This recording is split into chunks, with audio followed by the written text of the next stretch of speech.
இப்போ வரைக்கும் அனிமே வேர்ல்டில் ஸ்டோரி டெல்லிங் அப்படின்னு சொன்னால் இந்த அனிமே தான், Attack on Titan. Starting from episode 1லேருந்து நீங்கள் பார்க்க ஆரம்பிச்சிங்கனாலே இந்த அனிமே உங்களை இழுத்துரும், அதுக்கப்புறம் விடவே முடியாது. ஒரு சின்ன பையன் வந்து சிட்டியோட வால்குள்ளே இருந்து ஒரு ட்ரீமில் இருப்பான். அவன் தூங்கி எந்திரிக்கும் போது இந்த அனிமே ஸ்டார்ட் ஆகும். அந்த பையன் யார், அவன் ஏன் வந்து இந்த டைட்டன்ஸ்க்கு எதிராக போராடுறான். டைட்டன்ஸ்னால் ஒன்றும் இல்லை, டைட்டன்ஸ் வந்து giant peoples that eats humans. So humans versus titans தான் இந்த கதையே.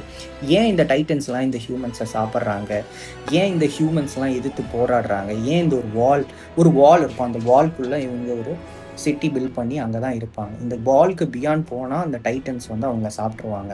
ஸோ இதோட க்யூரியாசிட்டி, ஏன் இந்த வால்குள்ளே நம்ம பிறந்தோம், ஏன் இதுக்கு மேலே வெளியே போக முடியல, ஏன் இந்த டைட்டன்ஸ்லாம் நம்ம சாப்பிட்றாங்க, இதுதான் சீசன் 1 கொஸ்டின் மார்க். இதுக்கப்புறம் போகிற அந்த ட்ராவல் இருக்குது பார்த்தீங்களா, எக்ஸ்ட்ராடினரியாக இருக்கும், நீங்கள் நினச்சி கூட பார்க்க முடியாது. ஒரே ஒரு விஷயம் நான் சொல்கிறேன், எரன் ஏகர் அப்படின்ற ஒரு கேரக்டரை பற்றி அனிமே வேர்ல்டில் கேட்டு பாருங்கள், வேற லெவல் ஃபேன் பேஸ் இருக்கும்.